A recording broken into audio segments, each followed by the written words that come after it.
The White House issuing a new declaration of defiance against impeachment investigators. The president's lawyers just sent a letter to House Speaker Nancy Pelosi. It spells out the administration's refusal to participate in the Democrats' inquiry, arguing that it's unconstitutional. The letter all but dares Pelosi to hold a formal vote to open an impeachment probe, a step that she has resisted. And this comes only hours after new stonewalling by the White House. It blocked a key witness in the Ukraine scandal from testifying on Capitol Hill today. Tonight, Democrats are firing back with a subpoena for Gordon Sondland, the U.S. ambassador to the European Union. I'll be getting reaction from Democratic Congressman David Cicilline. He is on the Judiciary and Foreign Affairs committees, and our correspondents and analysts are also standing by. First, let's go to CNN Chief White House Correspondent Jim Acosta. And Jim, the president is ramping up his constitutional clash with House Democrats.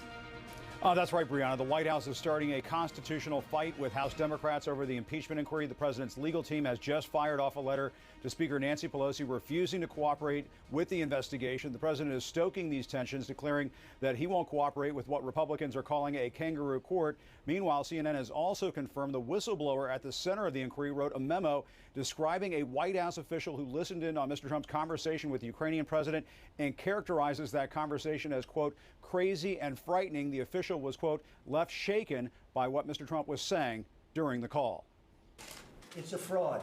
Escalating his standoff with House Democrats, President Trump is refusing to cooperate with the impeachment inquiry.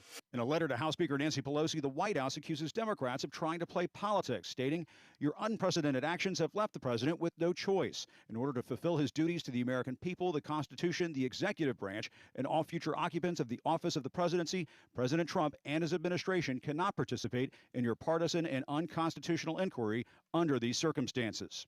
A key signal the White House is ready for combat. The administration blocked the U.S. ambassador to the European Union, Gordon Sondland, from telling what he knows about the president's phone call with the leader of Ukraine about Joe Biden. Secretary of State Mike Pompeo was mum on the subject. Mr. Secretary, why did you start last week on Thank you all. Good morning. House Democrats warn White House stonewalling won't make their inquiry go away. The failure to produce this witness, the failure to produce these documents, we consider yet additional strong evidence of obstruction of the constitutional functions of Congress, a co-equal branch of government. The president tweeted, Sondland won't be testifying. I would love to send Ambassador Sondland, a really good man and great American, to testify, but unfortunately he would be testifying before a totally compromised kangaroo court, an echo of GOP talking points. What we see in this impeachment is a kangaroo court, and Chairman Schiff is acting like a malicious Captain Kangaroo. A source familiar with internal White House discussions said the decision to silence Sondland is part of a new aggressive counter-impeachment strategy. That source told CNN, quote, the days of playing nice are done. The defiant posture comes even as the president continues to insist his call was perfect. The people understand it's a scam. They're trying to win an election in 2020 by using impeachment. If you look at that call, it's a perfect call.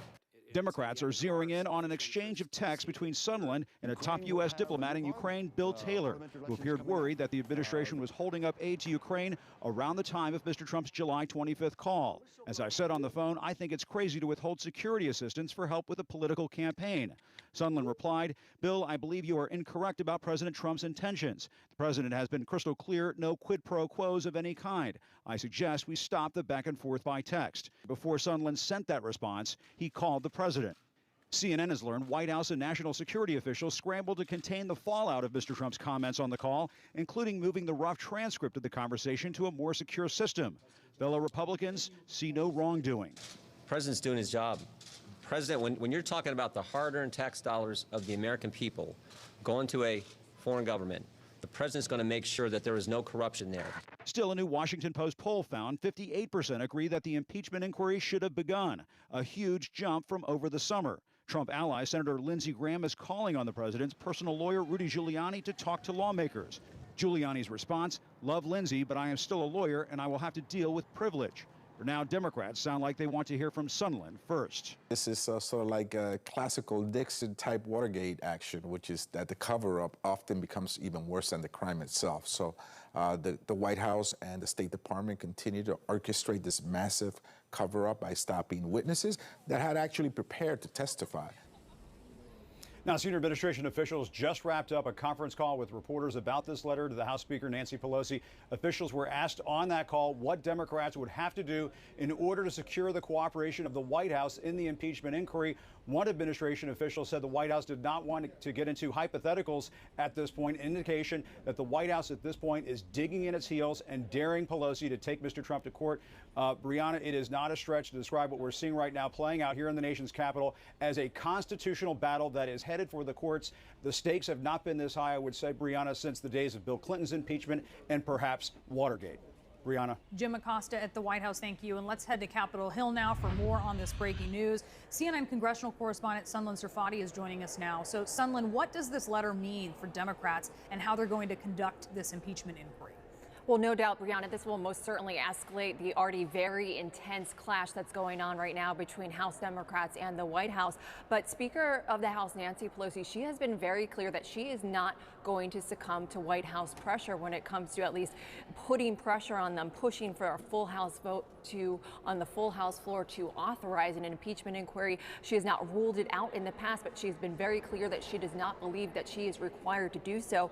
Many Republicans, in the meantime, too, are arguing for a full House vote, arguing that it would potentially give them more power than they have right now, potentially giving them even a chance to subpoena their own witnesses, subpoena their own information here. But this letter, most likely tonight, not only just essentially will just throw a lot of more fuel on the fire for Democrats and the White House. And Democrats have made it very clear that this essentially only adds to this case that they are building. This White House stonewalling just adds to their case about obstruction, which they say will potentially factor in to articles of impeachment. Brianna?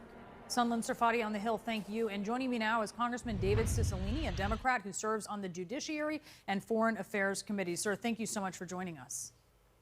My pleasure. In this letter, the White House argues that your impeachment inquiry is illegitimate and unconstitutional. What's your response to that?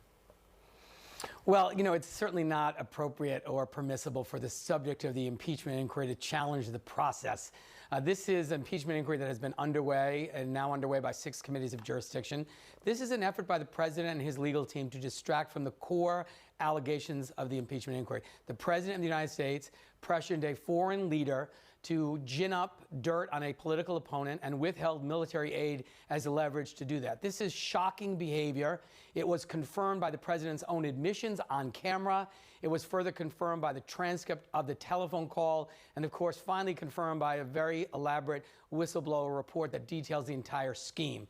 Every day we learn new evidence which corroborates this shocking behavior of the president, and rather than confront or answer or be held accountable to that conduct, he's attempting to challenge the process by which Congress is doing its oversight work. These are lawfully issued subpoenas. This is oversight, and now an impeachment inquiry that Congress has a responsibility to do to demonstrate no one's above the law and to hold him accountable. And despite their best efforts to distract the American people away from the facts, we're going to continue to press for the truth, to gather up evidence, and hold this president accountable. Congress's oversight role here is being neutered by the White House. Is this a constitutional crisis? Well, I think the chairman of the 6 committees of jurisdiction have made it very clear that when subpoenas are issued and documents are requested and witnesses are directed to appear, that the White House's continued obstruction of Congress will be considered just that, obstruction of Congress, which was the third article of the Nixon impeachment articles. I think we're going to make every effort to collect additional corroborating evidence. We already have more than sufficient evidence to move forward. So I think you'll see the chairmen of the committee continue to do their work, but they have already made it very clear to the president and to the White House that they will consider any efforts to defy these subpoenas as further evidence of obstruction of Congress in our effort to get to the truth. And ultimately, that will very likely be one of the articles of impeachment that we move forward on. So this is not a constitutional crisis? What do you think about that? Well, I mean, I think, you know, this is unprecedented to have a president of the United States direct members of administration to defy subpoenas, to refuse to testify, to refuse to produce documents. This is really unprecedented. Congress has a responsibility to conduct oversight. It's a particularly serious responsibility in the context of an impeachment inquiry.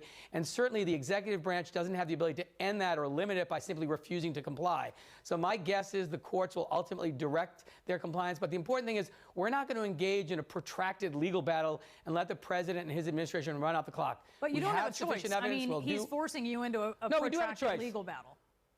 No, I disagree. We do have a choice. We already have sufficient evidence. We have an admission from the president. We have a transcript of the recording. We have the whistleblower report. So when will the vote on impeachment be, do you think? Well, I mean, that will be up to the committees of jurisdiction to complete their investigations and make a referral to the Judiciary Committee. But I think it needs to happen quickly. We want to be thorough and we want to be careful about collecting all the evidence. Is quickly months? Is quickly before the end of the year? I think it's months. I think before the end of the year. I think before the end of the year for sure. We cannot allow the president to obstruct Congress, to try to run out the clock. We have the whistleblower who has provided this information. We have the president's own admission to the misconduct. We have this transcript of the phone call in which it's laid out. Plain and simple. There's really no additional evidence you need. We're being very careful to collect more, but in my view, there is more than enough evidence to move forward with articles of